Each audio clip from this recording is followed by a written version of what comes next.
community engagement program, because each panel speaker has chosen one area. I thought of restricting myself to not in the conceptual area, but take a real community engagement program and what are some of the possibilities and prospects we have in that. One major point of the young white generation we have is that they don't join merely for altruistic motive, but they also have instrumental motive. That means they have got ability to sing or ability to organize, ability to plan, and they want opportunities, and then they are interested in a community engagement program.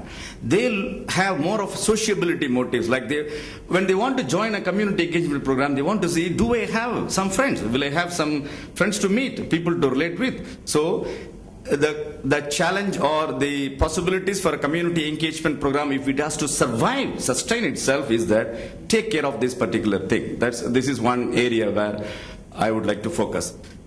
What are some of the dampening factors, affecting factors? Many faculty members do not really orient students, first of all, why there is a community engagement program, what you are going to personally benefit and how the community is going to benefit. No, you come, enroll, attendance, go. So students actually feel that they are not really part of the program. No useful activities. I gave you big list of activities like engaging in the self-help groups, maintaining websites. They are all little more where you involve in the community. Whereas there are certain things like blood donation. They stop doing minimum things and they don't really take up to useful activities. Another important point, no regular activities. A lot of research studies on university community engagement, they tell you, students have a psychology that if you have any activity, it has to be regular. Once in a while, when you think something, you call them, they lose their interest. Many of the programs have got this problem, staff members' disinterest. What are some of the facilitating factors for us to know when we want to manage a community engagement program? Involve them in planning. Don't plan in your room with your management, with your faculty, pass on to the students. They don't take it well. This generation, okay? Then we have, in our own college, we have been very successful because we divide them into a team of 10, one leader. It's all done through only the leaders. The leaders project themselves to the community. The faculty take actually a backseat. And these are the leaders who plan the program, they execute the program. And the last thing is that research studies also support this view. I don't have time to give that okay, these students have to internalize the benefits. You must create opportunity for them to think and internalize. Perceived organization support. They always look for a pat on the back. Okay, hey, done well, nice. Things really enhance their motivation. And activities have to be well structured, pre-planned, regular, and community oriented. I think I will skip this if there are any questions, because this is about, sometimes they say, no, female students are more interested in community engagement programs than male students. No, I think that's not our experience. So if there is any question, I'll come to that. This is also about what type of values are needed for such students. I'll come to that later if there are any questions. This is an area, 1 or 2 slides, and then I'll stop. Staff-related major concerns in running a community engagement program. Many faculty members are not coming forward. I'm talking about Indian experience. I'm talking restricting it to Tiruvallur University and Anna University. I'm not trying to generalize beyond that. Many staff members are not forthcoming. Okay, you have to tell them. Then management always dumping it on junior faculty. Someone joins, you take it up, you take it up. Senior faculty meant for, a lot of other things, more strategic and all that, and this is for. So there is an attitude like that.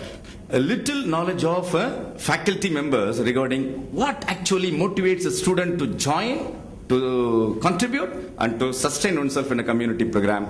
And a negative perception as, oh, this is an additional workload, and if you ask them to go for training, I know everything, or that type of attitude. So these are some of the concerns. When it comes to the universities, the problems are, the Tiruvallur or Madras University is one thing, but the Anna University, full of engineering colleges.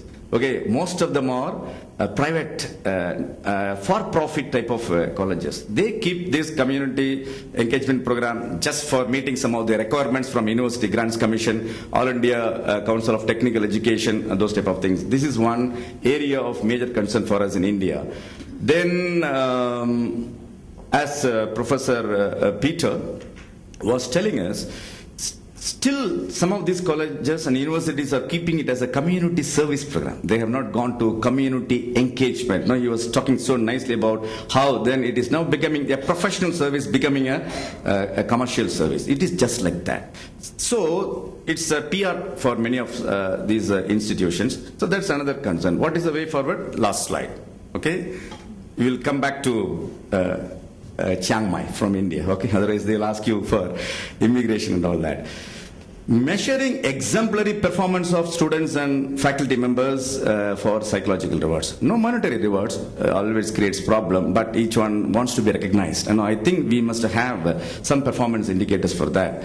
Accounting contributions of students and faculty. This is where we take it for granted. It is community service, but what are the economic value added to the community? What is the social value added to the community? What is the cultural value added to the community? We must account and tell.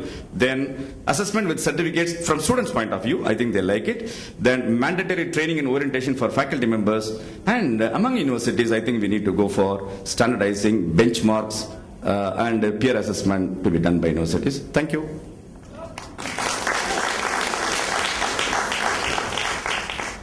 Thank you, Dr. Rosario, for being mindful of our time while being able to deliver the gist of your presentation and very eloquently. Okay, so before I do my job as chairman, that is to sum up the session, I think we can allow one question from the floor. Any takers? It could be a question, it could be a comment, it could be a sharing of experience. Feel free.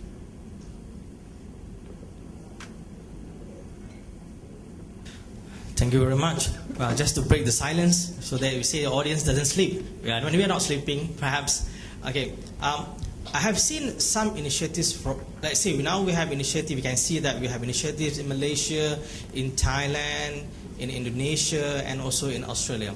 Just wondering, perhaps as the end outcome of this 3-4 days conference, perhaps can we look forward, because I think now we have strong foothold on the ASEAN, but I'm not sure whether we can come out something from the ASEAN to have not only the issue came up, how to really to define the university and community engagement.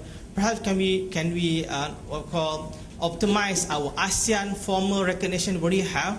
We have only politically, educationally, but perhaps also to use that platform to optimize it and to enhance the university community engagement. So my idea is that can we look something on that platform, looking at the ASEAN collaboration that we already have, to move forward towards in the university community collaboration. Thank you. I'm not sure whether you're aware of the network, the APUSEN network, the Asia Pacific University Community Engagement Network. Okay, so that is one attempt as well to enhance the collaboration between, well, it's Asia Pacific, but ASEAN is in there as well. Okay, so that is one initiative that perhaps we can look at as a platform for us to collaborate to further advance the university community engagement agenda. Yeah, thank you. All right, so with that, can I summarize the discussion for this? One more. Which basically has a role, and if supposing the forum takes up a corporate as a partner into this whole initiative of trying to involve them in the community, I think there are two things that would actually support. One is finance, which is a major problem which everybody would face going through a number of programs. Second is that there is a sense of responsibility which will go back to the corporate. Maybe it'll take some time, but they are responsible for some of the things which is happening to the community, but that particular responsibility can be an awakening to them also. So I think probably the next this thing, there could be some corporate partners involved in this, on those who are basically interested in CSR activity. Thank you. More sharing and more comments from all participants for them to actually comment on how we can move forward. For instance, getting the corporate partners as well to be involved in the conference. And yeah, we do look at university community engagement actually in a very broad sense, because who is the community? I think that was one of the issues that was discussed and brought up by different speakers, that perhaps we need now to broaden the concept of community to include all stakeholders, which could also be the corporate body coming in to facilitate that particular challenge of funding. Yeah. So with that, can I now go back to the summary of the session? So we were looking at prospects and possibilities. Yeah. So I can see that it is quite common coming through, not only from this panel, but from the different keynote speakers and the other sessions, that the challenges facing us right now could be perhaps first and foremostly that most universities, whether at the national level or at the university level, there is no clear or strong policy statement supporting community engagement, university community engagement. And because of that limitation, there are implications in terms of funding. Okay, that's one issue. Limitations also in terms of the reward system, the promotion system, and recognition for academia to be actually fully committed to do community engagement. Because I think most universities, it's not just the universities in the developed Western world that are now focusing on ranking, even the universities in the developing world are also focusing on ranking. And other than reward system, recognition and funding, this also has implications for the time allocation, okay, of academic staff to do community engagement work. And then there's the other challenge of the buy-in from the different stakeholders, the different members of the community. Value system might be very different. For instance, if we talk about the needle exchange program, this is quite a sensitive issue in those countries where religion and the religious leaders, might actually have very different views of what you're trying to do through the needle exchange program. Okay, so it might actually be a clash of values and religious sensitivities. And based on these challenges, we can also look at certain possibilities and prospects that were presented. And one of them could be benchmarking. Okay, for us to benchmark what we mean by community engagement, to give a clearer picture to all those in academia who want to go on and do this as a core business. So with that, we have to be clearer in terms of what we mean by community, what do we mean by engagement, because we know engagement is more than just service. So this has, we need to be clearer about the methodology that we use. Because we have seen terms being thrown about like co-learning, learning exchange, participatory engagement, and so on and so forth. So we need to have a clearer definition, and that would mean benchmarking as well. We have to be pragmatic, okay, because we know we cannot change the system overnight. And if universities are still maintaining their core business to be focused on research and publications, then that compromise would be, as what Michael has said, engaged scholarship. So with engaged scholarship, we can also fulfill the agenda of getting research and publications. Patents, commercialization might come about through the social enterprises, that we do with the community. So I think that is, in a nutshell, the summary of this particular session, right? So with that, I would like to thank once again the 4 speakers for their contribution and presentation today, and over to. Thank you so much, the Chairman, for your well-said summary, and thank you to all panelists for your well-done presentation.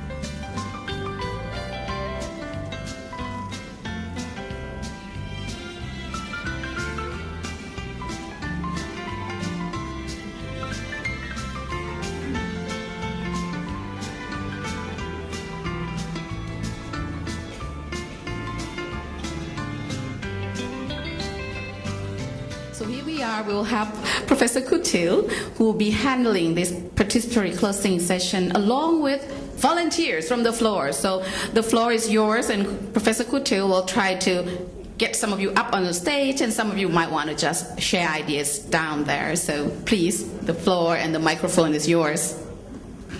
Okay, thank you.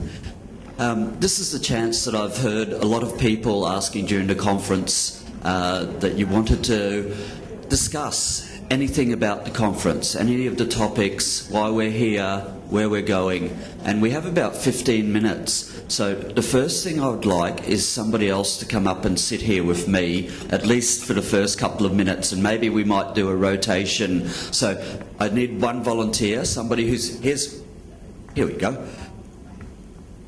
All right, so this is really your opportunity, which means that you have to get up and grab a microphone and say something that you want to say. I'm going to ask you to be pretty succinct, but if you want to introduce a topic, please do, and then maybe others can respond.